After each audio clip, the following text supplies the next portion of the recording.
പിന്നെയും മഹത്വം അർപ്പിക്കുന്നു. தேவனுடைய நாமத்தை மறுபடியும் மகிமைப்படுத்துகிறேன். ഈ ദിവസങ്ങളിൽ ദൈവസന്നിധിയിൽ നാം ഒന്നിച്ചുകൂടി ദൈവവചനം പഠിക്കുന്നു. ഒടുവിലത്തെ ദിവസത്തേക്ക് നാം കടന്നു വന്നിരിക്കുകയാണ്. இந்த நாட்களிலே நாம் கூடி தேவனுடைய வசனத்தை கற்றுக்கொண்டிருக்கக்கூடியதனுடைய இறுதி நாளுக்குள்ளாக நாம் வந்திருக்கின்றோம்.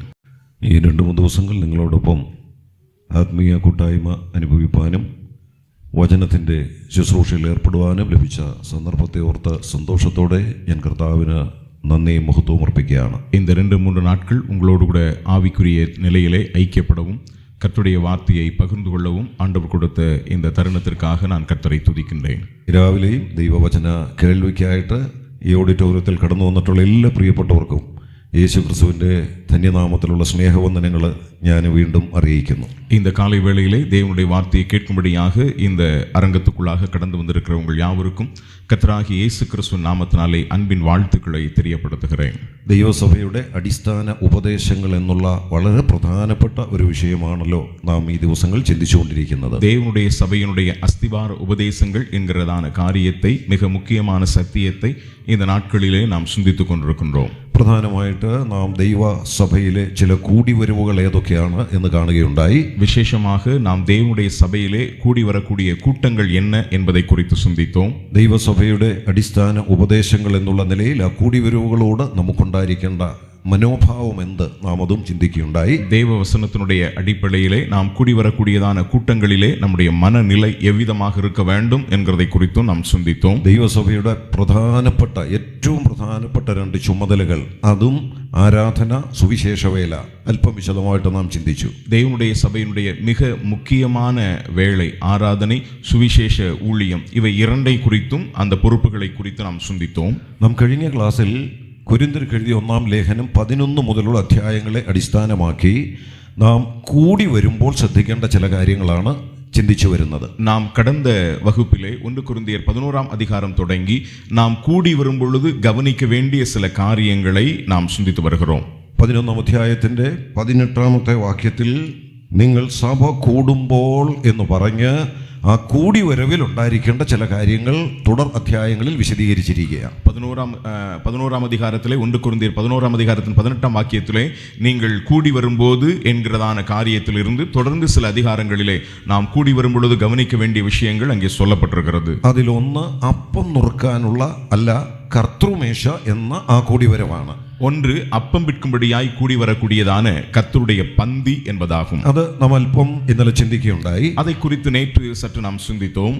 തുടർന്ന് 12, 13, 14 അധ്യായങ്ങളിലായി 12, 13 அதிகாரங்களிலே ദൈവസഭയ്ക്കുള്ളിൽ നടക്കേണ്ട ശുശ്രൂഷകൾ, പ്രത്യേകിച്ച് ദൈവവചനത്തിന്റെ ശുശ്രൂഷ ഏത് നിലയിലായിരിക്കണം എന്നും നാം ചിന്തിക്കുകയുണ്ടായി. தேவனுடைய சபைக்குள்ளாக நடக்கக்கூடிய ஊழியங்களிலே, விசேஷமாக கர்த்தருடைய வார்த்தையை பகிர்ந்து கொடுக்கக்கூடியதான ஊழியம் எந்த விதத்திலே நடைபெற வேண்டும் என்கிறதை குறித்து நாம் சிந்தித்தோம். ആ ദൈവവചന ശുശ്രൂഷ ദൈവസഭയുടെ ആത്മീക വർധനവിന് ഉതകുന്ന നിലയിലായിരിക്കണം. அந்த தேவ வசனத்தை போதிக்கக்கூடிய ஊழியம் ஆவிக்குரிய நிலையிலே தேவ பக்தி விருத்திக்கு ஏதுவானதாக காணப்பட வேண்டும். അവിടെ നടക്കുന്ന ദൈവവചന ശുശ്രൂഷകൾ ഉൾപ്പെടെയുള്ള സഭയുടെ ആത്മീയ വർധനവിനായുള്ള ശുശ്രൂഷകൾ നിർവഹിക്കപ്പെടുമ്പോൾ ആത്മാവിന്റെ പ്രകാശനം ലഭിച്ചവർ വരം ലഭിച്ചതിന്റെ അടിസ്ഥാനത്തിലാണ് അത് ചെയ്യേണ്ടത്. அங்கே கர்த்தருடைய வார்த்தையை பகிர்ந்து கொள்ளக்கூடியதான தேவனுடைய பிள்ளைகள் அவர்களுக்கு கிடைக்கப்பட்டிருக்கிற ஆவிக்குரிய வரங்களின் அடிப்படையிலே அதை பிரசங்கிக்க வேண்டும். എന്നാൽ ആ ശുശ്രൂഷ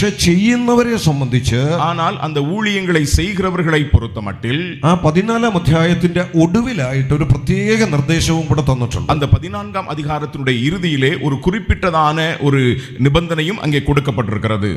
1 കൊരിന്ത്യർ 14-ാം അധ്യായത്തിന്റെ 34 മുതലുള്ള വാക്യങ്ങളാണ്. 1 കൊരിന്ത്യർ 14-ാം அதிகாரத்தினுடைய 34 തുടങ്ങിയുള്ളതാണ് വചനങ്ങൾ. വിശുദ്ധന്മാരുടെ സർവ്വസഭകളിലും എന്ന പോലെ സ്ത്രീകൾ സഭായോഗങ്ങളിൽ മിണ്ടാതിരിക്കട്ടെ. பரிசுத்தவான்களுடைய சபைகளிலே பெண்கள் பேசாத அமைதலாய் இருக்க கடவர்கள்.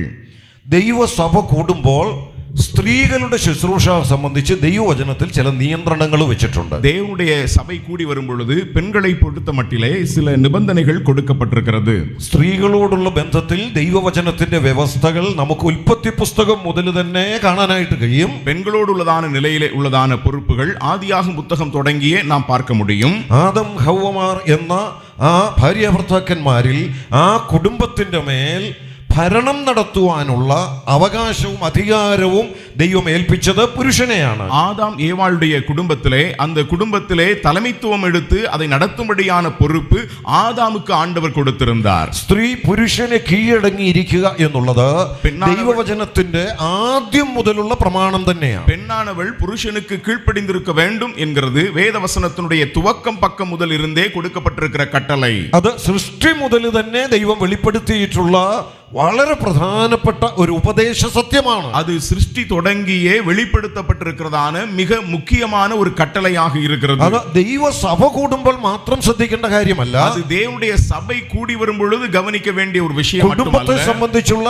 ഉപദേശ സത്യങ്ങളും നാം കർത്താവിന്റെ ദാസനിലൂടെ പഠിച്ചുകൊണ്ടാണല്ലോ ഇരിക്കുന്നത്. குடும்பத்தை குறித்ததான உபதேச சத்தியங்களை கர்த்தருடைய தாசன் மூலமாக நாம் கேட்டு வருகிறோம். ഏറ്റവും ആദ്യം സ്ഥാപിക്കപ്പെട്ട കുടുംബം എന്ന വ്യവസ്ഥയിലും ഇത് തന്നെ ദൈവം വെച്ചിട്ടുള്ള പ്രമാണമാണെന്ന് നാം ഉൽപ്പത്തി പുസ്തകത്തിന്റെ ആദ്യ അധ്യായങ്ങളിൽ വായിക്കുന്നു. முதலாவது ஸ்தாபிக்கப்பட்டதான குடும்பத்திலும் கர்த்தர் தாமே இப்படிப்பட்டதான சட்டதிட்டத்தை வைத்திருக்கிறார் என்கிறதை ஆதியாகமம் புத்தகத்திலே நாம் பார்க்கின்றோம். പിന്നീട് പഴയ നിയമത്തിന്റെ പേജുകളിലൂടെ ദൈവം ഇടപെട്ട വിധങ്ങളൊക്കെ നമ്മൾ പഠിച്ചു നോക്കിയാൽ தொடர்ந்து பழைய ஏற்பாட்டின் பக்கங்களிலே தேவன் ஈடுபட்டதான விதங்களை குறித்து நாம் சிந்திப்போம் என்று சொன்னால் ദൈവം വെച്ച ഈ വ്യവസ്ഥ പാലിക്കേണ്ടുന്നതിന്റെ ആവശ്യകതയും വെളിപ്പെടുന്നുണ്ട്. தேவன் வைத்ததான இந்த கட்டளைக்கு கீழ்ப்படிய வேண்டியதுடைய தேவையும் நாம் அங்கே காண்கின்றோம். പൗരോഹിത്യം എന്ന വിഷയം സംബന്ധിച്ച് ഇന്നലെ നാം അല്പം വിശദമായിട്ട് ചിന്തിച്ചതാണ്. ஆசாரியத்துவம் என்கிறதான காரியத்தை குறித்து நேற்று சற்று விளக்கமாக நாம் சிந்தித்தோம். ഇസ്രായേൽ ജനത്തിന്റെ നടുവിൽ ദൈവം പൗരോഹിത്യം അനുവദിച്ചിരുന്നു. இஸ்ரவேல் ஜனங்களின் நடுவிலே தேவன் ஆசாரியத்துவத்தை ஏற்படுத்தி இருந்தார். ആത്മീയ ശുശ്രൂഷകൾ ചെയ്യുവാൻ നിയോഗിക്കപ്പെട്ട ആ പുരോഹിതന്മാരെ സംബന്ധിച്ച്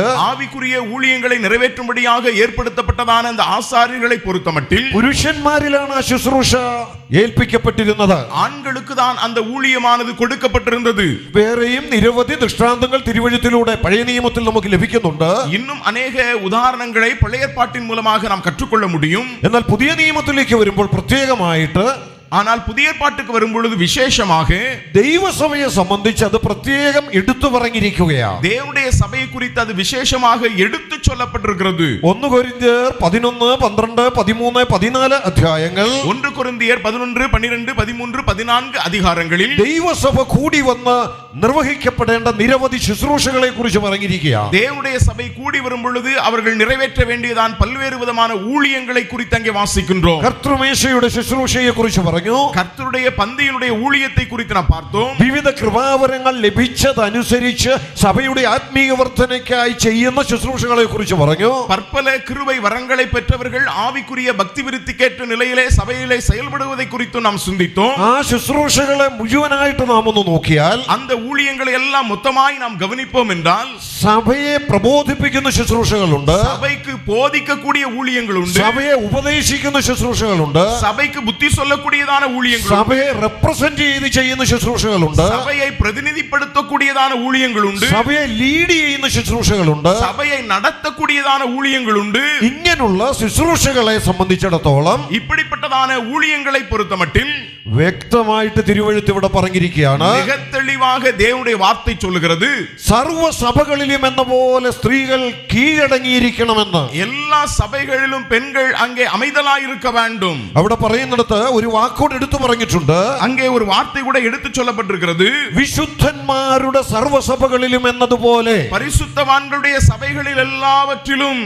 അപ്പം ദൈവസഭ എന്ന് പറയുന്നത് அப்படி என்றால் தேவனுடைய சபை என்று சொல்லுகிறது വിശുദ്ധന്മാരുടെ കൂട്ടമാണ്, பரிசுத்தவான்களுடைய கூட்டம். പൗലോസ് എഴുതിയ ലേഖനങ്ങളൊക്കെ ശ്രദ്ധിച്ചാൽ നമുക്കറിയാം. பவுல் எழுதின நிருபங்களை நாம் கவனித்தால் புரியும். മിക്ക ലേഖനങ്ങളും ആരംഭിക്കുമ്പോൾ ഇങ്ങനെ പൗലോസ് എഴുതുന്നത്, அதிகமான நிருபங்கள் எழுதப்படும் பொழுது இவ்விதமாய் பவுல் எழுதுகிறார், ക്രിസ്തുയേശുവിൽ വിശ്വാസികളും വിശുദ്ധന്മാരുമായവർക്ക് എഴുതുന്നത്. கிறிஸ்து இயேசுவில் விசுவாசம் உள்ளவர்களும் விசுவாசிகளாய் இருக்கிறவர்களுக்கு எழுதுகிறதாவது വിശുദ്ധന്മാരുമായവർക്ക് എന്ന് എടുത്തു പറഞ്ഞിട്ടുണ്ട്. பரிசுத்தவான்களுக்கு என்று அவர் எடுத்து சொல்லுகிறார். അപ്പൊ ക്രിസ്തു വിശ്വാസികളെ വിശുദ്ധർ എന്ന പദവി തന്ന് ദൈവം പ്രത്യേകാൽ അനുഗ്രഹിച്ചിരിക്കുക. ஆகவே கிறிஸ்தவ விசுவாசிகளை பரிசுத்தவான்கள் என்கிறதான பதவியை கொடுத்து தேவன் ஆசீர்வதித்திருக்கிறார். ഈ വിശുദ്ധന്മാരുടെ കൂട്ടമാണ് ദൈവസഭയുടെ കൂട്ടം. இந்த பரிசுத்தவான்களுடைய கூட்டம் தான் தேவ சபையினுடைய கூட்டம். 1 കൊരിന്ത്യർ 11:18 പറയുന്നു, നിങ്ങൾ കൂടി വരുമ്പോൾ. 1 கொரிந்தியர் 11:18 சொல்லுகிறது, நீங்கள் கூடி കൊരിന്ത്യ സഭയോടാണ് പറയുന്നത്. தேவனுடைய வசனம் சொல்கிறது, നിങ്ങൾ കൂടി വരുമ്പോൾ, நீங்கள் கூடி வரும்போது വിശുദ്ധന്മാരുടെ സർവ്വസഭകളിലും എന്നതുപോലെ பரிசுத்தவான்களுடைய சகல சபைகளிலும் இருக்கிறது போல സ്ത്രീകൾ സഭായോഗങ്ങളിൽ മിണ്ടാതിരിക്കട്ടെ. ஸ்திரீகள் சபையின் கூட்டங்களிலே பேசாமல் இருக்க கடவர்கள். സ്ത്രീകളുടെ സഭയിലെ ശുശ്രൂഷ സംബന്ധിച്ച് சபையில் உள்ளதான பெண்களுடைய ஊழியத்தை பொறுத்தமட்டில் ഇന്ന് ഈ ആധുനിക യുഗത്തിൽ വ്യത്യസ്തങ്ങളായ ചിന്താഗതികളും പഠിപ്പിക്കലുകളും ഒക്കെ കടന്നു വന്നിട്ടുണ്ട്. இன்றைக்கு அந்த ஆவிக்குரிய உலகத்திலே பல்வேறு விதமான சிந்தனைகளும் போதனைகளும் வந்திருக்கிறது. അവരും ചില ശുശ്രൂഷകളൊക്കെ ചെയ്യുന്നതിൽ കുഴപ്പമില്ല. அவர்கள் சில ஊழியங்களை செய்கிறதிலே பிரச்சனை இல்லை എന്ന് പറയും പഠിപ്പിക്കുകയും ചെയ്യുന്ന ഒരു പുതിയ ഉപദേശ രീതി ഇപ്പോൾ കടന്നു വരുന്നുണ്ട്. அப்படி விதத்திலே கற்றுக் கொடுக்கக்கூடியதான ஒரு புதிய உபதேசம் இன்றைக்கு எழும்பி வருகிறது. അതിന് ന്യായമായിട്ട് അവർ പറയുന്ന ഒരു തെളിവ്, அதற்கு அவர்கள் காரணமாய் சொல்லக்கூடியதான ஒரு சான்று, ഇത് കൊരിന്ത്യ സഭയോട് പറഞ്ഞതാ. இது கொரிந்து சபைக்கு சொல்லப்பட்டது. കൊരിന്ത്യ സഭയിൽ സ്ത്രീകളുടെ ശുശ്രൂഷ സംബന്ധിച്ച് അയോഗ്യമായ ചില കാര്യങ്ങൾ സംഭവിച്ചതുകൊണ്ട് கொரிந்து சபையிலே பெண்களுடைய ஊழியத்துக்கு அடுத்த நிலையிலே அங்கே அபாத்திரமான அயோக்கியமான சில காரியங்கள் நடந்தபடியினால் ആ കാര്യങ്ങൾ യോഗ്യമായി നടക്കാൻ വേണ്ടി அந்த காரியங்கள் சரி செய்யப்படும்படியாக ആ സഭയ്ക്ക് ദൈവം വെച്ച ഒരു പ്രത്യേക നിബന്ധനയാണ്. அந்த சபைக்கென்று விசேஷமாய் கொடுக்கப்பட்டதான ஒரு நிபந்தனை. കൊരിന്ത്യ സഭയ്ക്ക് എഴുതിയ ലേഖനം കൊരിന്ത്യ സഭയ്ക്ക് മാത്രമുള്ളതായിരുന്നെങ്കിൽ, கொரிந்து சபைக்கு எழுதப்பட்டதான நிருபம் கொரிந்தியருக்கு மட்டுமே எழுதப்பட்டிருக்கும் என்றால் തിരുവഴുത്തിന്റെ ഭാഗമാക്കി രേഖപ്പെടുത്തി ഇന്ന് നമ്മുടെ കയ്യിൽ തരേണ്ട ആവശ്യമില്ലായിരുന്നു. வேதவசனத்திலே அவைகளை சேர்த்து நம்முடைய கரங்களிலே கொடுக்கப்பட வேண்டிய அவசியமில்லை. അത് മാത്രമല്ല, அது மட்டுமல்ல, ആ കൊരിന്ത്യരോട് പറയുമ്പോൾ പറയുന്നത്, அந்த கொரிந்தியரோடு சொல்லும்போது சொல்லப்பட்டிருக்கிறது, നിങ്ങളുടെ ഇടയിൽ മിണ്ടാതിരിക്കണമെന്ന് മാത്രമല്ല, உங்கள் நடுவிலே பேசாமல் இருக்க வேண்டும் என்கிறது மட்டுமல்ல, വിശുദ്ധന്മാരുടെ സർവ്വ സഭകളിലും എന്നതുപോലെ, பரிசுத்தவான்களின் சபைகள் எல்லாவற்றிலும் என்பது போல. അവ കൊരിന്ത്യ സഭ മാത്രമല്ല, அப்படி என்றால் கொரிந்து சபை மட்டுமல்ல, വിശുദ്ധന്മാർ കൂടുന്ന സകല സഭകളിലും ഇതാണ് വ്യവസ്ഥ. பரிசுத்தவான்கள் கூடி வருகிறதான எல்லா சபைகளிலும் இதுதான் நியமனம். പ്രത്യേകിച്ച് എടുത്തു പറഞ്ഞാൽ, விசேஷமாய் சொல்ல வேண்டும் என்றால் അതിന്റെ താഴോട്ട് വരുമ്പോൾ പറയുന്നുണ്ട്, அதனுடைய கீழே சொல்லப்பட்டிருக்கிறது, ന്യായപ്രമാണവും പറയുന്നത് പോലെ കീഴടങ്ങിയിരിപ്പാനല്ലാതെ, நியாயப்பிரமாணம் சொல்லுகிறது போல கீழ்ப்படியும்படியாதபடி സ്ത്രീകൾ പുരുഷന്മാർക്ക് കീഴടങ്ങിയിരിക്കുക എന്നുള്ളത് பெண்கள் ஆண்களுக்கு கீழ்ப்படிந்திருக்க வேண்டும் என்று சொல்லுகிறது. ദൈവം വെച്ച വ്യവസ്ഥയാണ്. தேவன் கொடுத்ததான கட்டளை. എന്നാൽ അതേ സമയത്ത് ஆனால் அதே நேரத்திலே സ്ത്രീകൾക്ക് ചെയ്യാവുന്ന ശുശ്രൂഷകളുണ്ട്. பெண்கள் செய்யக்கூடியதான ஊழியங்கள் உண்டு. സഹോദരിമാർക്ക് ചില ശുശ്രൂഷകൾ ചെയ്യാൻ പറ്റുന്ന ചില മേഖലകളുണ്ട്. சகோதரிகள் செய்யக்கூடியதான சில ஊழியங்களும் அதற்குரியதான இடங்களும் உண்டு. എന്നാൽ സഭ കൂടി വരുന്നിടത്ത്, ஆனால் சபை கூடி வருகிற இடத்திலே സഭയുടെ എൽഡേഴ്സ് ഉണ്ട്, சபையிலே மூப்பர்கள் இருக்கிறார்கள், സഭയുടെ ഉപദേഷ്ടാക്കന്മാരുണ്ട്, சபையுடைய போதகர்கள் இருக்கிறார்கள், സഭയുടെ ഡീക്കൻസ് ഉണ്ട്, சபையுடைய കண்காணிகள் இருக்கிறார்கள், സഭയിലെ പുരുഷന്മാരുണ്ട്, சபையிலே ஆண்கள் இருக்கிறார்கள், സ്ത്രീകളുണ്ട്, பெண்கள் இருக்கிறார்கள். ഇങ്ങനെ സഭ കൂടി വരുമ്പോൾ, இவ்விதமாய் சபை கூடி வரும்போது കൊരിന്തിൽ മാത്രമല്ല, கொரிந்தில் மட்டுமல்ல, വിശുദ്ധന്മാരുടെ സർവ്വസഭകളിലും, பரிசுத்தவான்களுடைய எல்லா சபைகளிலும் 1 കൊരിന്ത്യർ 11, 12, 13, 14 അധ്യായങ്ങളിൽ പറഞ്ഞിട്ടുള്ള 1 கொரிந்தியர் 11, 12, 13, 14 அதிகாரங்களில் சொல்லப்பட்டிருக்கிற കൃപാവരം ലഭിച്ചു ചെയ്യേണ്ട അത്തരം ശുശ്രൂഷകൾ, ஆவிக்குரிய வரங்களை பெற்றுக்கொண்டு செய்யப்படுகிறதான அனைத்து ஊழியங்களும் സഹോദരിമാർ ചെയ്യാൻ പാടില്ല. சகோதரிகள் செய்ய இயலாது. വേർപെട്ട ദൈവസഭകൾ, പ്രത്യേകിച്ച് ബ്രദറൻ എന്നറിയപ്പെടുന്ന ദൈവസഭകൾ, നാം ആ കാര്യത്തിൽ വളരെ ശ്രദ്ധിക്കുന്നവർ തന്നെയാണ്. பிரித்தெடுக்கப்பட்டவர் என்று அழைக்கப்படுகிறதான சகோதர சபையினராகிய நாம் இந்த விஷயத்திலே மிகவும் கவனமாயிருக்க வேண்டியவர்களாயிருக்கிறோம். അതുകൊണ്ട് അതിന്റെ മറ്റു വിശദാംശങ്ങളിലേക്ക് അധികം ഞാൻ പോകുന്നില്ല. ஆகவே அதை குறித்து அதிகமான விளக்கங்களுக்குள்ளாய் நான் போக விரும்பவில்லை. அதோடு ബന്ധപ്പെട്ട ഒരു കാര്യം കൂടെ ഓർപ്പിക്കട്ടെ. ஆனால் அதோடுള്ളதான தொடர்பிலே ஒரு காரியத்தை உங்களுக்கு சொல்லுகிறேன். അവിടെ മിണ്ടാതിരിക്കണമെന്ന് പറയുന്ന തൊട്ടു താഴെ, அங்கே பேசாதிருக்கும்படியாய் இருக்க வேண்டும் என்று சொல்லுகிறதற்கு கீழே കീഴടങ്ങിയിരിക്കുക എന്നൊരു വാക്ക് രേഖപ്പെടുത്തിയിട്ടുണ്ട്. அங்கே கீழ்ப்படிந்திருக்க வேண்டும் என்கிற ஒரு வார்த்தையும் சொல்லப்பட்டிருக்கிறது. അതും ഉൽപ്പത്തി മുതലുള്ളത് തന്നെയാണ്. அது ஆதியாகமம் தொட்டு சொல்லப்பட்டிருக்கிறது. എന്നാൽ കീഴടങ്ങുക എന്നുള്ളത്, அந்த கீழ்ப்படிந்திருக்க வேண்டும், അടക്കമായി இருக்க வேண்டும் என்று പ്രകടമാക്കേണ്ട മറ്റൊരു കാര്യം കൂടെ തിരുവഴുത്തിൽ പറയുന്നുണ്ട്. அதை நடைமுறைப்படுத்த வேண்டியதான மற்றொரு காரியம் வேதவசனத்தில் சொல்லப்பட்டிருக்கிறது. 1 കൊരിന്ത്യർ, அது 1 கொரிந்தியர் 11 അധ്യായത്തിലാണ്. அது 11ஆம் அதிகாரத்திலே. ആ വാക്യങ്ങളും ഞാനൊന്ന് വേഗത്തിൽ വായിച്ചു കേൾപ്പിക്കാം. அந்த வசனத்தையும் கூட நான் வேகமாய் வாசிக்க விரும்புகிறேன். 1 കൊരിന്ത്യർ 11 അധ്യായത്തിന്റെ 1 മുതൽ 16 വരെയുള്ള വാക്യങ്ങളും വായിക്കേണ്ടതാണ്. 1 കൊരിന്തിയർ 11 அதிகாரத்தின் 1 தொடங்கி 16 വരെയുള്ളதான வசனங்களை நாம் வாசிக்க வேண்டும். പക്ഷേ ആവശ്യമനുസരിച്ച് ചില വാക്യങ്ങൾ മാത്രം ഒന്ന് വായിച്ചു കേൾപ്പിക്കാം. ஆனால் தேவைக்கேற்ப சில வசனங்களை மட்டும் நான் வாசிக்க விரும்புகிறேன். മൂന്നാമത്തെ വാക്യം, 3வது வசனம். എന്നാൽ ഏത് പുരുഷന്റെയും തല ക്രിസ്തു, സ്ത്രീയുടെ തല പുരുഷൻ, ക്രിസ്തുവിന്റെ തല ദൈവം എന്ന് നിങ്ങൾ അറിയണം. ஒவ்வொரு புருஷனுக்கும் கிறிஸ்து தலையாயிருக்கிறார் என்றும் ஸ்திரீக்கு புருஷன் தலையாயிருக்கிறார் என்றும் கிறிஸ்துவுக்கு தேவன் தலையாயிருக்கிறார் என்றும் நீங்கள் அறிய வேண்டும் என்று விரும்புகிறேன். മൂടുപടമിട്ട് പ്രാർത്ഥിക്കുകയോ പ്രവചിക്കുകയോ ചെയ്യുന്ന ഏത് പുരുഷനും തന്റെ തലയെ അപമാനിക്കുന്നു.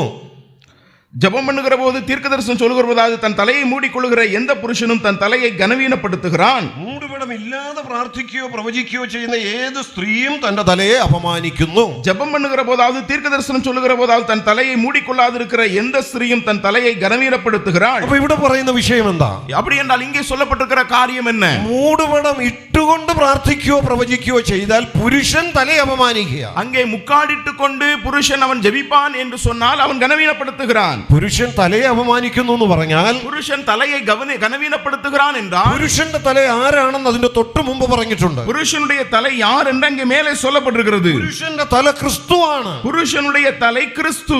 അങ്ങനെയാണെങ്കിൽ அப்படி என்றால் മൂടുപടം ഇട്ടുകൊണ്ട് പുരുഷൻ ആത്മീയ ശുശ്രൂഷകൾ ചെയ്താൽ, முக்காடிட்டு கொண்டு புருஷன் ஆவிக்குரிய காரியங்களை செய்வானாகில் എന്താ സംഭവിക്കുന്നത്? என்ன நடக்கிறது? ക്രിസ്തുവിനെ അപമാനിക്കുക. கிறிஸ்துவை அவமானப்படுத்துகிறார். അപ്പൊ ഇവിടെ സ്ത്രീ മൂടുപടം ഇടണമെന്ന് പറയുന്നുണ്ട്. அப்படி என்றால் இங்கே ஸ்திரீயானவள் தலையை மூடிக்கொள்ள வேண்டும் என்று சொல்லப்பட்டிருக்கிறது. അതിനു മുമ്പ് പറയുന്നത്, ஆனால் அதற்கு முன்னாலே சொல்லப்பட்டிருக்கிறது പുരുഷൻ മൂടുപടം ഇടരുത് എന്നുള്ളതാണ്. அங்கே புருஷனானவன் முக்காடிட்டு கொண்டிருக்க கூடாது என்று പറഞ്ഞാൽ അതിന്റെ അർത്ഥം എന്താ? என்று சொன்னால் அதனுடைய அர்த்தம் என்ன? പുരുഷൻ മൂടുപടം ഇട്ടുകൊണ്ട് ആത്മീയ ശുശ്രൂഷകളൊന്നും ചെയ്യാൻ പാടില്ല. புருஷன் தலையை முக்காடிட்டு கொண்டு அவன் ஆவிக்குரிய எந்த ஒரு ஊழியத்தையும் நிறைவேற்ற கூடாது. അത് സാധാരണ നമ്മൾ ചെയ്യാറില്ല. அது நாம சாதாரணமா செய்யறது கிடையாது. നമ്മുടെ സഭകളിലൊക്കെ പുരുഷന്മാരല്ല മൂടുപടം ഇടുന്നത്, തലയിൽ മൂടുപടം ഇടുന്നത് സ്ത്രീകൾ തന്നെയാണ്. நம்முடைய சபைகளிலே ஆண்கள் அல்ல பெண்கள் தான் தலையை முக்காடிட்டுக் கொள்கிறார்கள். പക്ഷെ ഒന്ന് ശ്രദ്ധിച്ചു നോക്കിയാൽ ചില സമയങ്ങളിൽ ആത്മീക ശുശ്രൂഷകൾ ചെയ്യുമ്പോൾ പുരുഷന്മാർ മൂടുപടം ഇടുന്നുണ്ട്. ஆனால் சில சந்தர்ப்பங்களிலே ஆண்கள் ஆவிக்குரிய ஊழியங்களை நிறைவேற்றும் பொழுது அவர்கள் முக்காடிட்டுக் கொள்கிறார்கள். ചെയ്യാറുണ്ടോ? செய்றாங்களா? നല്ല ചൂടുള്ള സമയത്ത്, நல்ல வெப்பமாய் இருக்கக்கூடிய நேரத்துல സഭയിൽ നിന്ന് സഹോദരന്മാരും ദൈവദാസന്മാരും എല്ലാം കൂടെ പരസ്യോഗത്തിന് പോവാ. சபையில் உள்ளதான சகோதரர்களும் அங்கே உள்ளதான தேவ பிள்ளைகளும் அங்கே ஊழியத்துக்காக வெளியே போவாங்க திருப்பிரசங்கத்துக்கு. വെയിലുള്ള ഒരു സ്ഥലത്ത് നിന്ന് പരസ്യോഗം നടത്തുക. அப்ப வெயில்ல ஒரு இடத்துல நின்று ஒரு திருப்பிரசங்கம் செய்கிறார்கள். ഞാൻ ചിലയിടത്ത് ഇങ്ങനെ കണ്ടിട്ടുണ്ട്. நான் சில இடத்துல இப்படி பார்த்திருக்கிறேன். തലയിൽ ചൂടടിക്കാതിരിക്കാൻ ഒരു തൊപ്പി വെച്ചുകൊണ്ടായിരിക്കും ആ സുവിശേഷകൻ അവിടെ നിന്ന് പ്രസംഗിക്കുന്നത്. தலையிலே வெயில் அடிக்காமல் இருக்கும்படியாக அங்கே பிரசங்கிக்கக்கூடியதான அந்த ஊழியரோ அல்லது சகோதரனோ தலையில ஒரு தொப்பி அணிந்து கொண்டு அவர் பிரசங்கிப்பார். പ്രത്യേകിച്ച് ഞങ്ങളുടെ തല പോലുള്ള തലയുള്ളവര്, ஒருவேளை எங்களுடைய தலையை போல இருக்கக்கூடிய தலையுடையவர்கள் പെട്ടെന്ന് ചൂടടിക്കാതിരിക്കാൻ വേണ്ടി அதிகமான வெயில் படாமல் இருக்கும்படியாக ഒരു മൂടുപടം തലയിൽ വെച്ചിരിക്കുക. அங்கே ஒரு முக்காடை தலையில வைக்கிறார்கள். അവിടെ നിന്ന് വചനം പ്രസംഗിക്കുക. அங்கே இருந்து வசனத்தை அறிவிக்கிறார். ഇത് യോഗ്യമാണോ? இது சகுதியான ஒன்றா? ദൈവവചനം അനുസരിച്ച് ഇത് യോഗ്യമാണോ? தேவனுடைய வசனத்தை பொறுத்தமட்டில் இது சரியான ஒன்றா? ഇവിടെ വചനം പറയുകയാണ്, இங்கே வசனம் சொல்கிறது പുരുഷൻ മൂടുപടം ഇട്ടുകൊണ്ട് ഈ ശുശ്രൂഷകൾ ചെയ്താൽ, புருஷன் தலையை மூடிக்கொண்டு இந்த ஊழியங்களை நிறைவேற்றினார், അവൻ എന്താ ചെയ്യുന്നത്? அவன் என்ன செய்கிறான்? അവൻ ക്രിസ്തുവിനെ അപമാനിക്കുക. அவன் கிறிஸ்துவை கனவீனப்படுத்துகிறான். ചെയ്യുന്നത് എന്താ?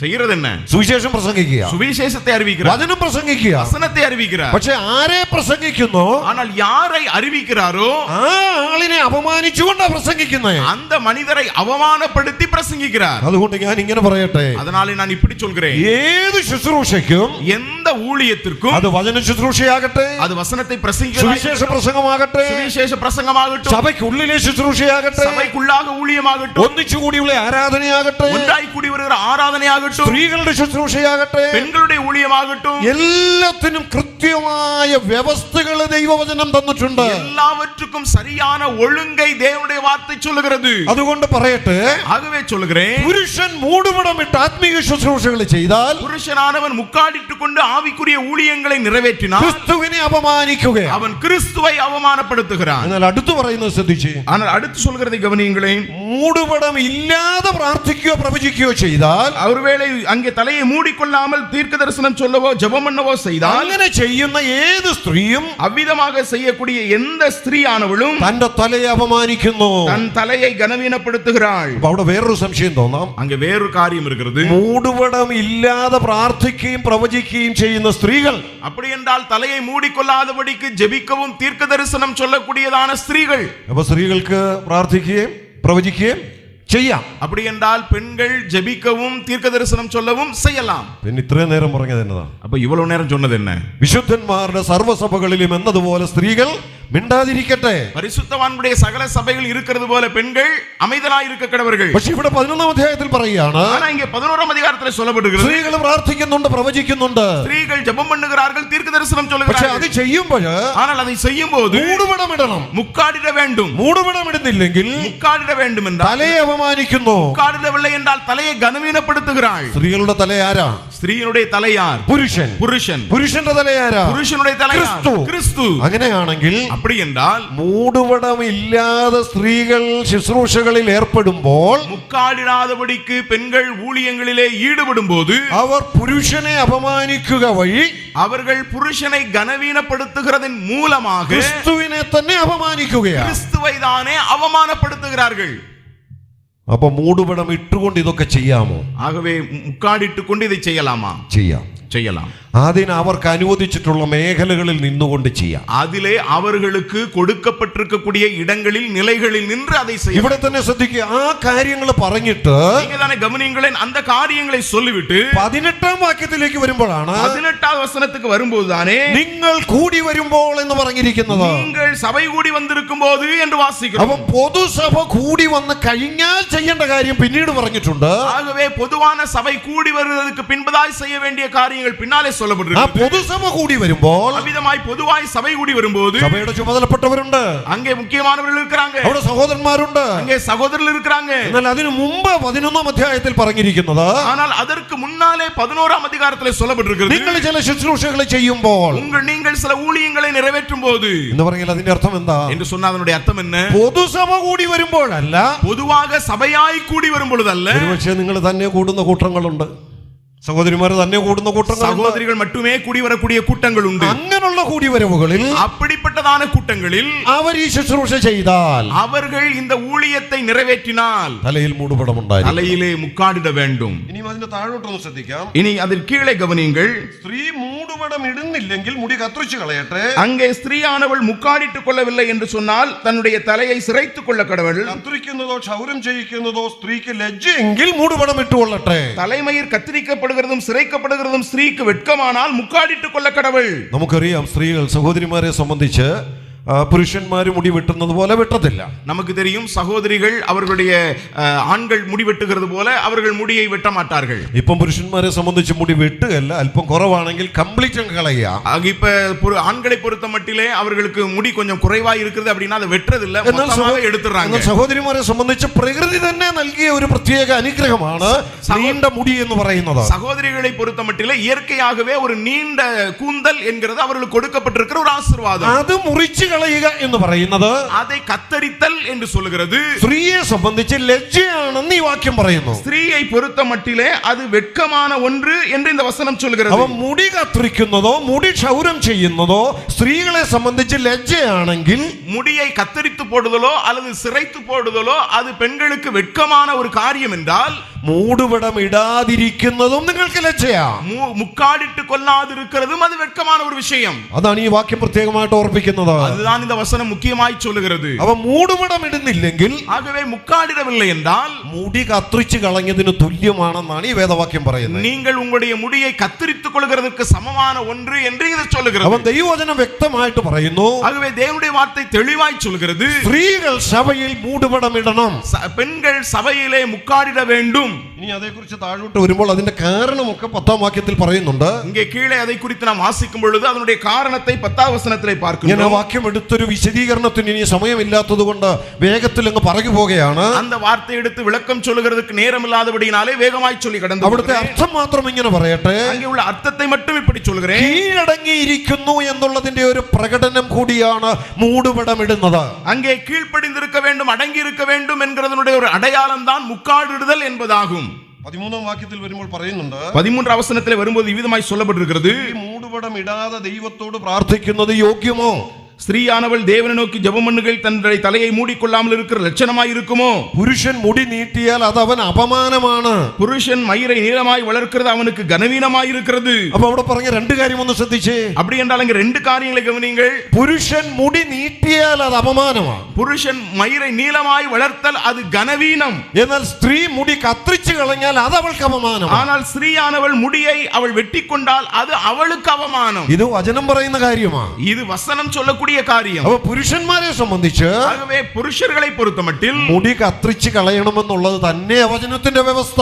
முடியை வெட்ட வேண்டும் என்கிறதானே வசனத்தினுடைய நிபந்தனை. സഹോദരിമാരെ പോലെ മുടി നീട്ടി വളർത്തുക എന്ന് പറയുന്നത് சகோதரிகளைப் போல முடியை நீளமாக வளர்த்தல் என்கிறது അത് അപമാനമാണെന്ന് വചനം പറയുന്നു. அது கனவீனமான ஒன்று என்று வசனம் അത് சொல்கிறது. വചനവിരുദ്ധമാണ്. அது വசനத்துக்கு വിരോധமானது. അതുകൊണ്ട് ദൈവമക്കളെ സംബന്ധിച്ച്, ஆகவே தேவ பிள்ளைகளை பொறுத்தமட்டில், ഒരു വിശ്വാസിയെ സംബന്ധിച്ച്, ஒரு விசுவாசியை பொறுத்தமட்டில், ഒരു പുരുഷൻ ஒரு ஆண் സഹോദരിമാരെ പോലെ തലമുടി നീട്ടി വളർത്തിയാൽ, சகோதரிகளைப் போல தன்னுடைய தலைமுடியை நீளமாக வளர்த்தால் അത് വചനാനുസരണം അപമാനകരമായ ഒന്നാണ്. அது வசனத்தைக்கு கீழ்ப்படியாதபடிக்கு அவமானப்படுத்துகிற ஒரு എന്നാൽ விஷயம். സഹോദരിമാരെ സംബന്ധിച്ച് இங்கே சகோதரிகளை பொறுத்தமட்டில் പുരുഷന്മാരെ പോലെ മുടി കത്തിച്ചാൽ ஆண்களைப் போல முடியை வெட்டி கொண்டால் അതും അപമാനമാണ്. அதுவும் அவமானம். അത് യോഗത്തിന് വരുമ്പോൾ മാത്രമല്ല, அது கூட்டத்திற்கு வரும்போது மட்டுமல்ல.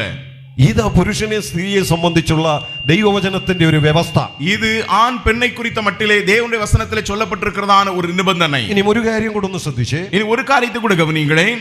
സ്ത്രീ മൂടുപടം നീട്ടിയാലോ അത് മൂടുപടത്തിന് പകരം നൽകിയിരിക്കുന്നത് കൊണ്ട്, സ്ത്രീ മുടി നീട്ടിയാലോ അത് മൂടുപടത്തിന് പകരം നൽകിയിരിക്കുന്നത് കൊണ്ട് അവൾക്ക് മാനമാകുന്നു എന്ന് പ്രകൃതി തന്നെ നിങ്ങളെ പഠിപ്പിക്കുന്നല്ലോ. ஸ்திரீ தன் மயிரை நீளமாய் வளர்க்கிறது அவளுக்கு மகிமையாய் இருக்கிறது என்றும் சுபாவமே உங்களுக்கு போதிக்கிறது இல்லையா? தலைமயிர் அவளுக்கு முக்காடாக கொடுக்கப்பட்டிருக்கிறதே. അവിടെ എന്താ പറഞ്ഞിരിക്കുന്നത്? அங்க என்ன சொல்லப்பட்டிருக்கிறது? സ്ത്രീ മുടി നീട്ടിയാൽ, ஸ்திரீயானவள் முடியை நீளமாக வளர்த்தால் അത് മൂടുപടത്തിന് പകരം നൽകിയിരിക്കുക. அது முக்காடுக்கு பதிலாய் கொடுக்கப்பட்டிருக்கிறது. അതുകൊണ്ട് അത് അവൾക്ക് മാനമാണ്. அது அவளுக்கு மகிமையாய் இருக்கிறது. അവൻ നീണ്ട മുടി എന്ന് പറയുന്നത് ஆகவே நீளமான முடி என்று சொல்லுகிறது സ്ത്രീകൾക്ക് ഒരു അഭിമാന വിഷയമാണ്. ஸ்திரீக்கு ஒரு கனமான ஒரு விஷயம். സ്ത്രീകൾക്ക് മാനമുള്ള വിഷയമാണ്. ஸ்திரீகளுக்கு மகிமையான ஒரு விஷயம். അപ്പൊ ഈ വാക്യം പറയാണ്, ஆகவே இந்த வசனம் சொல்கிறது മൂടുപടത്തിന് പകരമായിട്ട് ദൈവം നീണ്ട മുടി സ്ത്രീകൾക്ക് നൽകിയിരിക്കുക. முக்காட்டிற்கு பதிலாக தேவன் பெண்களுக்கு நீளமான முடியை கொடுத்திருக்கிறார். അപ്പം വേറൊരു സംശയം. அப்படி என்றால் வேறொரு சந்தேகம். മൂടുപടത്തിന് പകരമാണ് നീണ്ട മുടിയെങ്കിൽ, அங்கே முக்காட்டுக்கு பதிலாக நீளமான முடி என்றால் ആ നീണ്ട മുടി പോരെ, പിന്നെ പ്രത്യേക മൂടുപടം വേണോ? அங்கே அந்த நீண்ட முடி மட்டும் போதும்ல, எதுக்கு அங்கே முக்காடு வேணுமா? അപ്പൊ സ്ത്രീകൾ നീണ്ട മുടിയുമായി സഭയിൽ ഇരിക്കുമ്പോൾ, ஆகவே நீளமான முடியோடு கூட பெண்கள் சபையில இருக்கும்போது സഹോദരന്മാർക്കില്ലാത്ത നീണ്ട മുടി, சகோதரருக்கு இல்லாத அளவில் நீளமான ആ முடி, നീണ്ട മുടിയോടുകൂടി ഇരിക്കുമ്പോൾ அந்த நீளமான முடியோடு இருக்கும்போது ഈ വാക്യം പറയാണ്, இந்த வசனம் சொல்கிறது മൂടുപടത്തിന് പകരം തന്നിരിക്കുന്നതാണ്. அது முக்காடுக்கு பதிலாய் கொடுக்கப்பட்டிருக்கிறது. അതുകൊണ്ട് അത് നിങ്ങൾക്ക് മാനമാണ്. ஆகவே அது உங்களுக்கு மகிமையாய் இருக்கிறது. ഇതാരാ നിങ്ങളെ പഠിപ്പിക്കുന്നത്? இது யார் உங்களுக்கு கற்றுக் கொடுக்கிறா? ഇതാര് പഠിപ്പിക്കുന്നതെന്നും അവിടെ എഴുതിയിട്ടുണ്ട്. இது யார் கற்றுக் கொடுக்கிறார் என்று சொல்லப்பட்டிருக்கிறது. അത് മൂടുപടത്തിന് പകരം നൽകിയിരിക്കുന്നതുകൊണ്ട് അവൾക്ക് മാനമാകുന്നു എന്ന് പ്രകൃതി തന്നെ നിങ്ങളെ പഠിപ്പിക്കുന്നല്ലോ. இது இயற்கை தானே போதிக்கிறதில்லையா? சுபாவமே உங்களுக்கு போதிக்கிறதில்லையா? നീണ്ട മുടി, ஆகவே நீளமான முடி മൂടുപടത്തിന് പകരം നൽകിയിരിക്കുന്നതാണെന്ന് முக்காடுக்கு பதிலாக கொடுக்கப்பட்டிருக்கிறது என்று ആരാ നിങ്ങളെ പഠിപ്പിക്കുന്നത്? யார் உங்களுக்கு சொல்லுகிறார்? പ്രകൃതി തന്നെ പഠിപ്പിച്ചിരിക്കുക. இயற்கை தானே, சுபாவம் தானே உங்களுக்கு சொல்லுகிறது. പ്രകൃതി പഠിപ്പിക്കുന്ന പാഠങ്ങളൊക്കെ നല്ലതാണ്. அந்த இயற்கை கற்றுக் கொடுக்கக்கூடிய கொடுக்கக்கூடிய பாடங்கள் எல்லாம் நல்லதுதான். പ്രകൃതി പഠിപ്പിക്കുന്ന പല പാഠങ്ങളും നമ്മൾ അനുസരിക്കേണ്ടതാണ്. இயற்கை கற்றுக் கொடுக்கக்கூடிய பாடங்களுக்கு நாம் கீழ்ப்படிய வேண்டியது நல்லதுதான். എന്നാൽ പ്രകൃതി പഠിപ്പിക്കുന്ന പാഠവും കൊണ്ടല്ല സഭയെ വരേണ്ടത്. ஆனால் இயற்கை கற்றுக் கொடுக்கக்கூடியதான பாடத்தோடு அல்ல சபைக்கு வர வேண்டியது. സഭയെ വരുമ്പോ മൂടുപടം കൂടി ഇടണം. சபைக்கு வரும்போது முக்காடிட வேண்டும். ഈ പ്രകൃതി പഠിപ്പിക്കുന്ന പാഠം എന്ന് പറയുന്നത് இந்த ஸ்வாவமே கற்றுக் கொடுக்கக்கூடிய பாடம் என்கிறது മൂടുപടത്തിന് പകരം തന്നിരിക്കുന്നതാണ്. அது മുക്കാടുக்கு பதிலாய் கொடுக்கப்பட்டிருக்கிறது. അപ്പൊ നമ്മൾ സഭയെ വരുമ്പോൾ ஆகவே நாம் சபையிலே வரும்போது പകരം കിട്ടിയതും കൊണ്ടല്ല വരേണ്ടത്, பதிலாக கொடுக்கப்படுவதோடு வருகிறதல்ல. അതവിടെ ഇരുന്നോട്ടെ, அது അங்க இருக்கட்டும். പക്ഷെ ഒറിജിനലും കൊണ്ട് വേണം വരാൻ. ஆனா உண்மையானதோடு கூட வர வேண்டும். എന്താണ് ഒറിജിനൽ? அது என்ன ஒரிஜினல்? അത് മൂടുപടമാണ്. அது முக்காடு. അപ്പൊ പകരം കിട്ടിയത് പ്രകൃതി പഠിപ്പിക്കുന്നുണ്ടെങ്കിൽ, ஆகவே பதிலாய் கொடுக்கப்பட்டிருக்கிறதை இயற்கை கற்றுக் கொடுக்கும் என்றால், പുറത്തൂടെ യാത്ര ചെയ്യുമ്പോൾ അതും കൊണ്ട് നടന്നു. சில நேரங்கள் பயணம் செய்யும்போது அது போல பறந்து போயிடும். മൂടുപടത്തിന് പകരം തന്നിരിക്കുന്നതാ.